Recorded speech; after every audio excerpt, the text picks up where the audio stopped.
hay soo dhawaada saaxiibayaal kuna soo dhawaada season kale oo aad u xiiso badan muuqaalka Laxar waa canshuurta kaliya ku leeyahay sidoo kale janaal ku soo bir haddii aadan weli ku soo biirin waxa saarana wadadii ay ku gaari lahayn 100,000 oo saaxiibo intaas diyaar samaysay aad iyo u maasantahay koobkaada shaaha soo qaado haddana aan guda galna muuqaalkeena 600 oo sano ka hor Kuuriyay waxa ka talin jirtay boqortooyada Joseon lagu magacaabo boqortooyadaasina boqorin fara badan ayaa isku soo bedeleen boqor walba saldanadaasi imaadana asaga wuxuu la qabsan jiray casriga xilligaasi jiray xaaladan sidaas ay ku soo socotay ugu dambeyntii waxay soo gaartay qarniga 21 boqortooyadan hadeertan ayaga dastuur cusub ay soo saareen dastuurkaas oo la jaan qaadi doona casriga cusub ee hadeertan jiro intaas wixii ka dambeeyna waxa arkayna iskuul oo lagu magacaabo Royal Academy iskuulkan waxa dhigtaan faraacintii ka soo hareen boqortooyada Joseon ayaga ayaana loo sameeyay halkan ay waxay ugu bartaan maalinkaasi dhammaan ardaydu waxay sugayeen imtixaan ee hore ee u galeen natiijadiisa sidoo kale meesha waxa ku baranaynaa ardaygan oo lagu magacaabo Mensok ugu dambeyntii asiga natiijadiisa markii uu firay waxa uu ogaanayaa kaalinta labaad inuu galay midaasina aad ayuu aga xanaaqaya maxaa yeelay waxa uu rabay kaalinta koowaad inuu galo sidoo kale meesha waxa ku baranaynaa atirishada filimkeena taasoo lagu magacaabay Heju Mensok iyo Heju labadooda tartan ayaa ka dhaxeeyay sanadka hore imtixaanada kaalin koowaad waxa gashay Heju sanadkana sidoo kale ayada ayaa galayso kaalinta koowaad ee imtixaanka Mensok ayaana ku dhahayo dhab ahaantii dadaal fara badan ayaa bixisay laakiin ha u maleynin ayuu ku dhahayaa tartankeena halkan inuu ku eg yahay Heju ayaana ku dhahayso adiga marka hore waa ina aqbashaa guuldarada waxaan ogaataa ayay ku dhahaysaa inta ay la tartamayso ina sidan oo kale u guuldaraysan doonto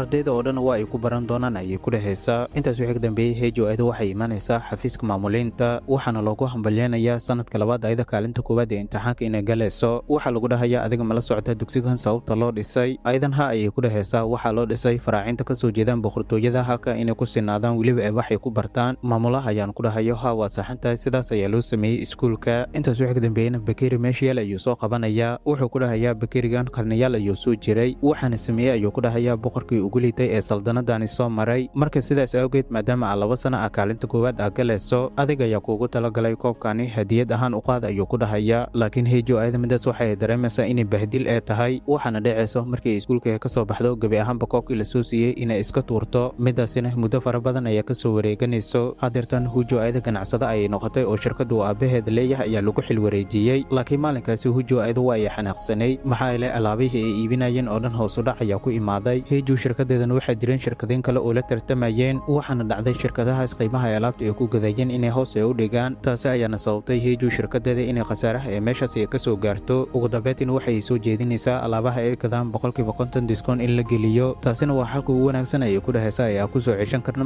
macaamiisheena laakiin agaasimayaashii meesha joogeen ayaa ku dhahayaan haddii aan midaas aan sameeyno dhab ahaantii waxa dhicis ayaa lagu dhahayaa anaga meeshaas khasaare fara badan inay naga soo gaarayso laakiin ayadu waxay ku dhahaysaa idinka miyaa iskala lacagaha su'aashu waa may marka sameeyay ayay ku dhahaysaa waxa idinku amrayo intaas wixii ka dambeeyna halkii uu shirku uu ka socday Heju xogaayaheeda ayaa soo galayso oo waxay u sheegaysaa inay daaheen weli maanta erba inay ka qayb galaan dhalashada boqorka isla markaasi Heju aad meesha ay fursad ee ka dhex arkaysa tiimkada ayna ku dhahaysaa cawada waa inay diyaar garowdaan anigoo falsafad adeegsanaya ay ku dhahaysaa ayay shirkadeeda xayisiin ugu sameyn doonaa halkaasi xoogana tiimkada ayaga midaas ma aysan aaminsaneyn laakiin ugu dambeyntii hadalkeeda waa ay qaadanayaan waxay noqotaa Heju halkaas oo ay ka soo tagaysaa xogaayaheeda ayaana weydiinaysaa ayada sida xayisiinta ay ugu sameyn doonto shirkadeeda aydan waxay ku dhahaysaa waxa halkaas geen doonaa alaabaha anaga ay iibino taasina waxay sababi kartaa ay ku dhahaysaa adduunweynaha oo dhan alaabaha anaga ay iibino inay arkaan dhinaca kale waxa arkayna kusimaha boqorka kaasoo yaan lagu magacaabay xilligaas ayuuna ka imaaday ugaarsi intaas wixii ka dambeeyna xogaayihiisa ayaa u imaanayo isla markaasi yaan isaga waxa uu u malay waxyaabihii uu ugaarsanayay maanta oo dhan qore ayuuna ku qabanayaa laakiin yaan waxa lagu dhahayaa maanta oo dhan adiga ugaarsi ayaa jirtay haddana waxaa soo dhow dhalashada boqorka marka adiga waxa loo baahan yahay ayaa lagu dhahayaa dadka ugu horeey ee meesha tagayaan inaa ka mid ahaato isagana waxa uu sheegayaa inuu daalan yahay weliba uu rabo inuu nasto marka waa inuu cabada ayuu ku dhahayaa inta soo hartan adiga waa inaa xalisa ugu dambeyn xilliga loogu talagalay xalfadda ayaa la gaarayaa halkii ay ka dhacaysayna xalfadda waxaa imaanayaan dad aad u fara badan kuwaasoo ku labisnaayeen dharka hiidaha iyo dhaqanka waxaana moodaa xalfadda inaysan ahayn xalfad boqortooyo laakiin aad tahay xalfadda ciyaalka xaafadda oo kale ugu dambeyntiina qasriga boqortooyada waxaa soo gaarayso Heju ayadana dhabaantii markii gaariga ay ka soo degato dadka oo dhan waa ay la yaabayaan maxaa yeelay waxay wadatay darees aanan loogu talagalin xalfadda dharka gaduudanna kaliya waxaa loo ogolaa inuu boqorka uu ku imaado isla markaasina Heju tiimkeeda ayaa meesha joogeen oo sawiraan iyo muuqaalo ayay ka qaadayaan adduunweynaha ayayna ku faafinayaan waxaan ogaanaynaa Heju ayada ujeedka ugu weyn ee dharkan ay u soo xiratay midaas oo kaliya inay tahay intaas wixii ka dambeeyna gudaha ayay hore u soo galaysaa mar silan filan Heju dhagaheeda waxay ku maqlaysaa 3 dumar oo ayada gadaasheeda joogeen oo xamanayaan mid ka mid ah ayaan ku dhahaysaa ayada xitaa ma xishoonayso oo waxay xalfadda ay ku imaaday dhar gaduudan haddana mid kale ayaa soo boodaysa oo waxay ku dhahaysaa ayada sida ku xishoonaysa ayada inay jirto waxa la ogaad ayaa lagu dhahayaa markii 10 sano ay jirtay calashaan hooyadeeda iyo aabaheeda afaarad jikile ayay ku dhaleen heejuna ayada dhab ahaantii arrinkaasi aad ayay aaga xanaaqaysaa intaas wax ka dambeeyna dhala ayay u jabsanaysaa ayagana waxay ogaayeen qoftan inay waalantahay weliba aysan kala cabsanaynin meeshan waa ay ka tagayaan ugu dambeyntii walaalkeeda ayay la kulmaysaa asagana waxuu ku dhahayaa shirkadaada hoos u dhac sida ay ugu imaaday adiga waa waalatay ayuu ku dhahayaa xitaa waxaa loo baahnaa xoogaa ixtiraam inaad samayso oo dharkaan aadan ku imaanin halkaani laakiin heeju walaalkeeda garawaatiga ayay ku ciijinaysaa waxay ku dhahaysaa waxay ogaataa shirkadeeda khasaaraha ee gashay sida ugu dhaqsiyaha badan inaan kaga soo laaban doono laakiin ha isku dayin ayay ku dhahaysaa adiga afaaraheyga inaad soo gasho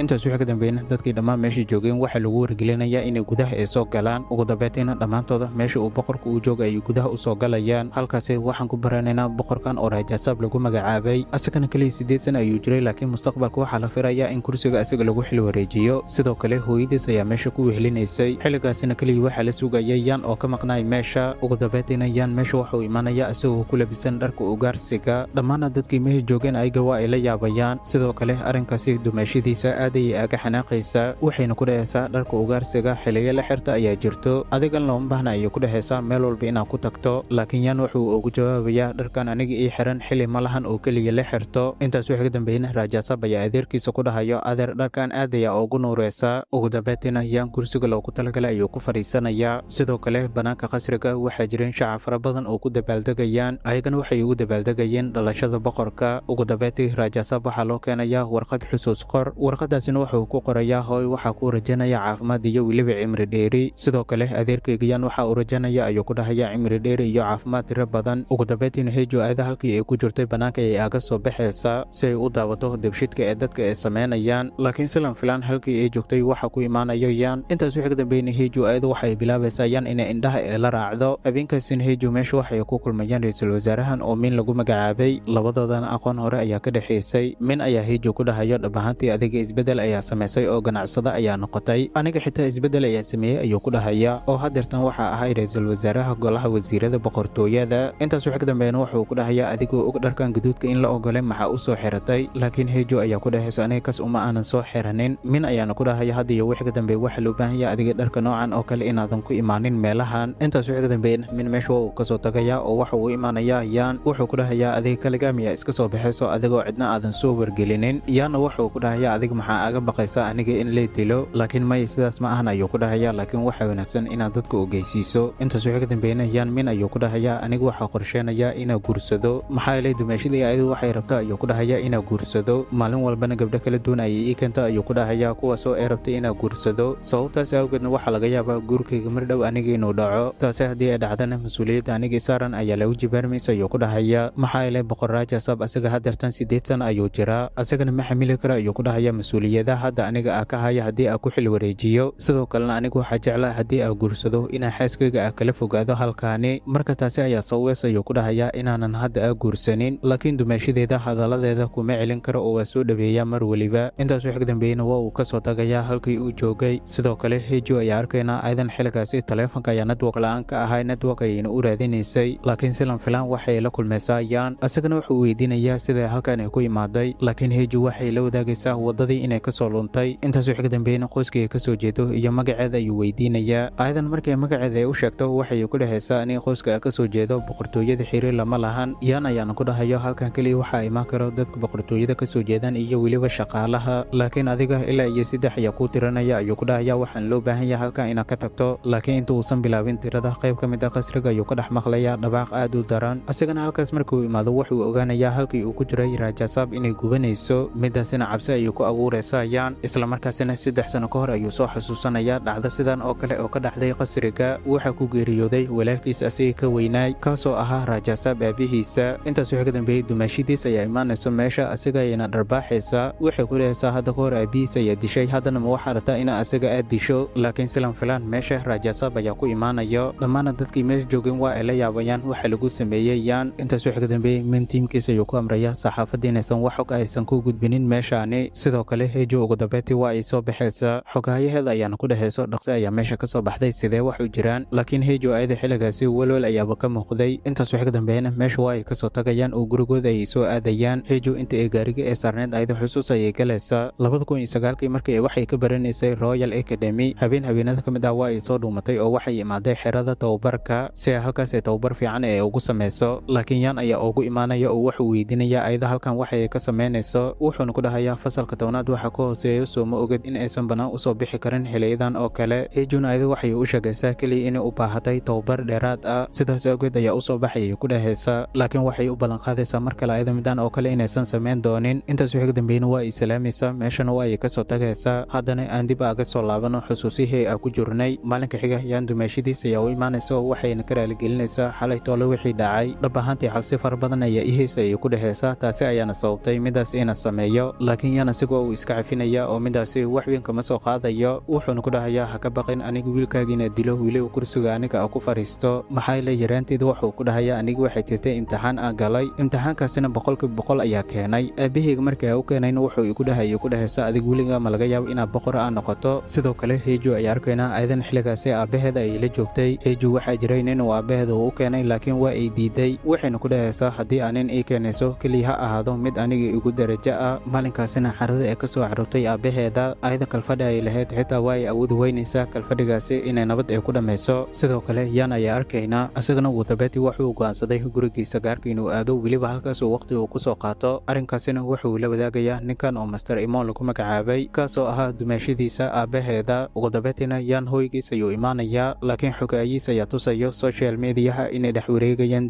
dacaayadihiisa dhibaatada oo dhan waxay ka soo bilaabatay ayaa lagu dhahayaa maalinka dhalashada boqorka sababtay adiga ay kugu xirnay dharka ugaarsiga sidoo kale Rajasab hooyadiisa ugu dambeyntii waxaa loo sheegayaa Yan asiga qasriga inuu ka tagay Hejun xogaayaheeda ayaa u soo gudbinayso boqoryan asiga dacaayadihiisa inay dhex wareegayaan social mediaha laakiin isla markaasi ayada fikir ayaa ku soo degayo oo xogaayaheeda ay ku dhahaysaa kabaran aniga haddii aan guursado Yan marka horena xogaayaheeda ayada waa ay la yaabtay laakiin ugu dambeyntii waa ay la qaadanaysaa ra'yigeeda kadib markii ay wax walba ay fahansiisay intaas wixii ka dambeeyaan xogaayiisa ay codsi u soo gudbinayaan in ay la kulmaan laakiin Yan midaas waa uu ka diidaya asagana ma uusan rabin qofna inuu la kulmo ayagana marar kala duwan ay codsi u soo gudbisanayaan weliba magacyo kala duwan ay ku soo gudbinayaan laakiin ugu dambeyntii Yan ayaa aqbalaya codsigooda intaas wixii ka dambeeyana Yan iyo Heju waxa dhacayso inay kulmaan Heju warqada ay borsadeeda ay ka soo bixinaysaa miiska ayna saaraysaa waxayna u soo jeedinaysaa labadooda inay isguursadaan laakiin Yan asiga arrinkaas markii uu maqlo waa uu la yaabayaa seasonkeena qaybtiisa koowaadna halkan ayuu inoogu eg yahay intaan ka kulmaynana muuqaalka xiga nabada